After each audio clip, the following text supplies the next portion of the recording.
down in 3, 2, 1. All right, YouTubers, here we are again. So the last video I made, I was in the hospital. I can't remember which day that was. I think 2.5 it was. So I went home on the 1st, and it was so nice to be disconnected from the IV pump because I was continuously hooked up for 5 days. The worst part about the hospital was they had continuous fluids running the entire time I was there. And so I gained 25 pounds of fluid. And it was just super uncomfortable. Like, I felt like I had sandbags around my legs.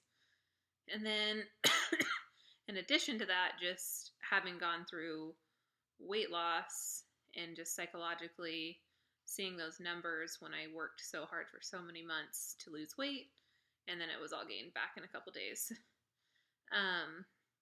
But the first was a good day. My boyfriend Miles got here, and I just kind of unpacked and hung out. I hadn't seen Miles for like a month. He was on a work assignment, so it's been amazing to have him here. And then the next day, and I was feeling pretty good. Like, the nausea had subsided. My worst days in the hospital were like day 2, 3, 4. I was just super nauseous. But I kind of discovered, like, if I keep just a little something in my stomach, like, I feel better, and just eating like whatever sounds good. So then the second Thursday, my mom, Miles, and I went to the oncology clinic just to kind of check it out, meet the nurse case manager, and see what their resources were, which was really nice. And then, so eventually I'll be doing outpatient, probably my 3rd round. It looks like they already have me scheduled, so that'll be really nice. But I think they just, for the 2nd round, want to make sure I'm still tolerating it okay. So we went to the oncology center. They also have a thing every Friday where they have free wigs and hair wraps and everything. So that was really cool to find out about. And then after that, I went and got my PICC line dressing changed, which has to be every week. It was a really long process, long story, but I started to get kind of like a headache and feel kind of feverish while I was there. And I hadn't been taking Tylenol for a while, but prior to the treatment, I want to say, I was on like a Tylenol regimen just for like aches and pains. So it had been a while since I had taken Tylenol. Oh, and then that time in the ER when I was first admitted. Anyway, so we go home. It was a really long day. Like, we were out there for a long time, long drive home. And so by the time I got home, my head was just like pounding. I had chills. And so I went to lay down, and then I texted my mom to come take my temperature because I just got this like really hot feeling, and it was like 103. And you know, the big thing with immunocompromised people is you want to not get infections. And so, and I just felt so miserable with my head and my fever. Like, I literally felt like I could not move. So my mom makes this executive decision to call an ambulance.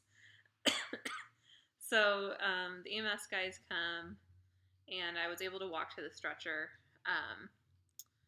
And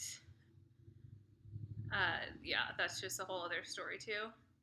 Anyway, so we get to ER around 7 p.m. They do a bunch of lab tests, blood cultures, chest x-ray, urinalysis. And I had taken Tylenol prior to the EMS coming, so at this point my fever was starting to drop, but it's like, am I supposed to be taking this Tylenol to mask this fever, or should we be like doing something about it? So they couldn't find a source, so they sent me home.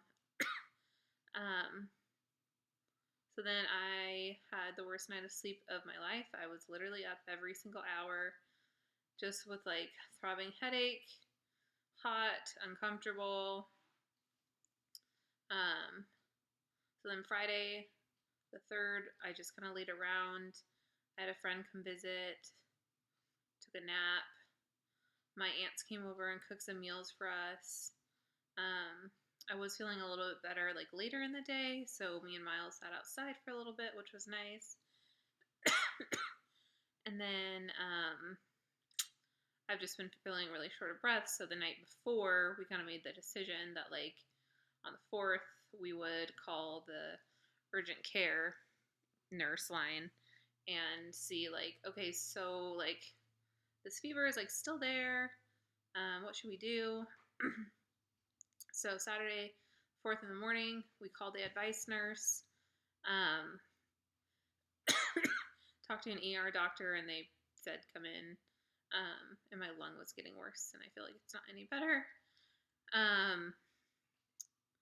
So then we spent from 8:30 a.m. until 3:30 p.m. in the ER. I got my lung tapped, but it was the smallest amount of fluid they pulled. I just couldn't tolerate it. And more labs, another chest x-ray, and they did consult with oncology, and they said they were comfortable with sending me home. I'll probably get a call from my oncologist tomorrow. So then last night, I take sleeping meds, but it typically only lasts me until, I don't know, between midnight and 3. So I took a half a Xanax at bedtime, and then when I woke up, I took a good dose of Tylenol and the other half of the Xanax, and that made me sleep a lot better. So hopefully that'll work. And then today I've gotten to spend the whole day at home. Friend of a friend came and cut my hair today, just so it's a little bit lighter when it starts falling out. And still dealing with the fever and taking Tylenol. So I think that's it. Hi YouTube. I'm Miles. I'm Jess's boyfriend. My hair looks And look how cute he is.